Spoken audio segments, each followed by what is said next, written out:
What's up guys, this is StealthClown 000, or on the PlayStation Network also known as Bagtog, and what do we have here? Well, let me tell you one thing, it's certainly not Call of Duty Black Ops, Call of Duty Modern Warfare 2, Call of Duty 4, Call of Duty World War, Call of Duty my arse, because right now what you're looking at is a bit of a classic from the year that was 2008. We are of course looking at the sequel to one of the Xbox 360's best-selling titles, Gears of War 2. And right now, at this moment, what you are seeing is me playing co-op online with WetWhistle. We had originally decided to do this as a live dual-com playthrough, and we recorded about 50 minutes of footage, and we found out that when we were trying to record the Skype conversation we were having, WetWhistle's audio didn't work properly, so it is actually a one-sided conversation. But fear not, my friends, because we are going to be starting again. We are going to do a little bit of a playthrough through the Road to Ruin extra chapter. Luckily for me and WetWhistle, we both are playing the Game of the Year edition, so we both have this version. And so we're going to be doing a playthrough of that. I don't know how many parts the video will be in, maybe 3 or 4, who knows, but that's what we're going to do. But I decided to make this commentary by recycling the footage that we had recorded from that session, you know, just 10 odd minutes, so I could give you a bit of a rundown, say what's been happening, and maybe make a few general comments about what I've noticed about Gears of War 2.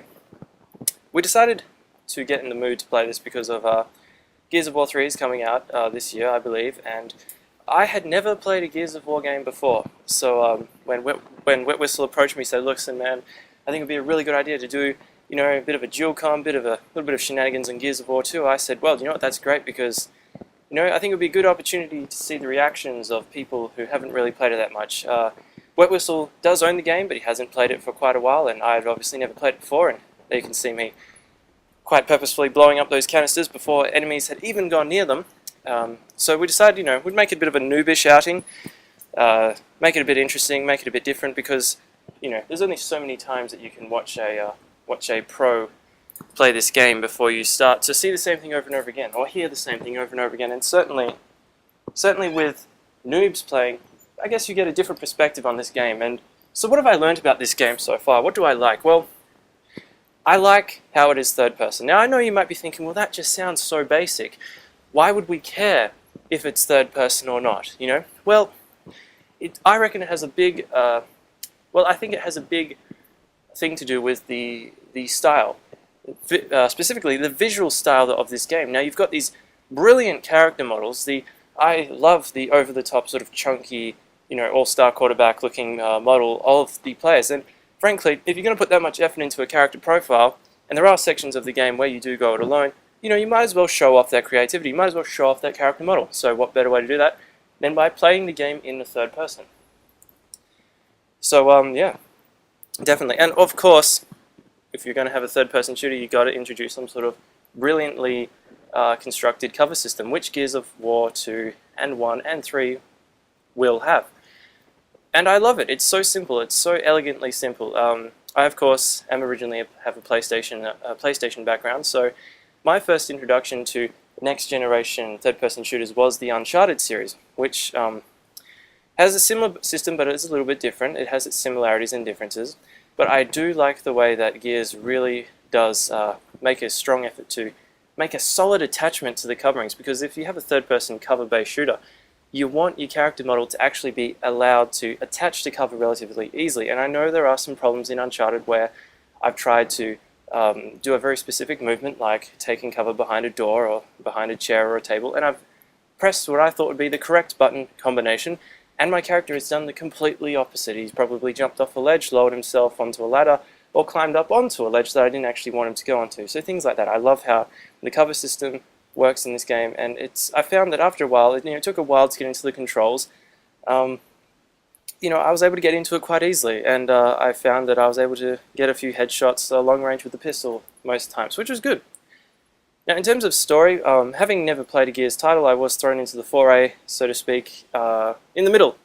Right in the middle. I had really no idea what was going on, which was good because it sort of added to the mystery I found of what the locusts. Like, we don't really know where they come from, who they are, what created them. Maybe there's, I'm not being too familiar with the story, I don't know if later on we do find out that in Gears of War 2, maybe we will in Gears of War 3, but at this point, me not knowing much about the Locust really helped with the story in this game, because I was able to sort of relate to the characters not knowing much about them.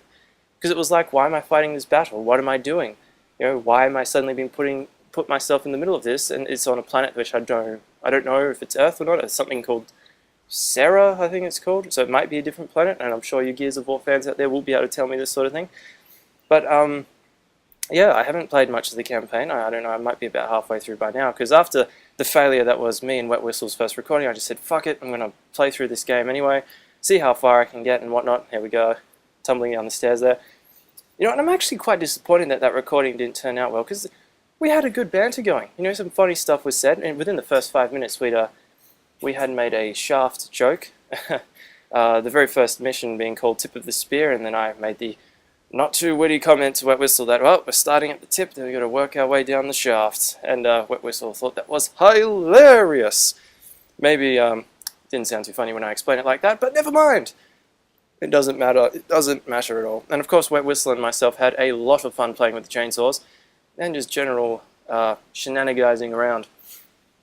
The chainsaw is an interesting mechanic, and I actually did talk to WetWhistle at length, and when I say at length, I mean about 10 seconds, about how I reckon the use of chainsaws attached to rifles as opposed to your conventional melee weapons like bayonets or underbarreled shotguns or grenade launchers, I thought the inclusion of a chainsaw weapon could have been the defining factor that made this game win Game of the Year by several reviewing sites and sources the world over. IGN love this game. In fact, on the version that I have, the Australian Southeast Asia Pacific version, whatever the hell you want to call it, that has quotes from IGN on the back saying, you know, this is the best game ever, oh my god. And I see that very strong visually. In terms of storyline is interesting, even if the characters are a bit stereotypical. You know, they're all quite butch characters who like to carry on about how awesome it is to kick ass all the time. Fair enough, you know, I really don't care about that. I'm not looking out to be inspired by a story, but, you know, you got to give credit where credit's due, and certainly with Gears 2, there is much credit to be given. And right here, I remember the first time I encountered this creature, I was like, oh my god, WetWhistle, what is that? It's some sort of flying squid. Which also at the time was a lot funnier than it probably sounds to you when I repeat it back, but whatever. You know, whatever. So this is still the first mission. I wasn't too sure what I wanted to pick out of our recording. We recorded about 50 minutes of gameplay. We played right up until the point where I think just after you dismantle that big driving rig thing, after you have to shoot those mortars that come at you, you know that bit that they fly towards you and all that. And I made those, and I pointed out that they kind of looked like the Death Eaters from the Harry Potter films. You know, they fly around in their smoke. So we had a bit of fun talking about that. I should probably also point out that we are actually playing on this game on hardcore difficulty. We thought, you know, why not? We'll see how good we really are. I mean, if you're a real gamer, you should be able to pick up any game, put it on the hardest difficulty available to you at the time, and you should be able to do quite well, right? I mean, that's what some people carry on like, and if that's the way gamers are going to behave, then why not? Let's do that. And, you know, we didn't really come into much trouble. I do actually intend on ending this commentary as we encounter our first failure, so there you go. We will be ending the video on a low note, but it doesn't matter at all. But yes, something which I probably, if I had anything I'd like to complain about this game, I don't know if it's a big issue, I don't know if it was a deliberate choice by the people who made it, but the delay in the bullets, like the bullets, you know, travel quite slowly from the time you fire them to the time they go across the room until the time they hit. So if there's a target running parallel to the direction you're facing, and if they're a fair distance away, you kind of have to shoot a little bit in front of them so that the bullets will catch up to them.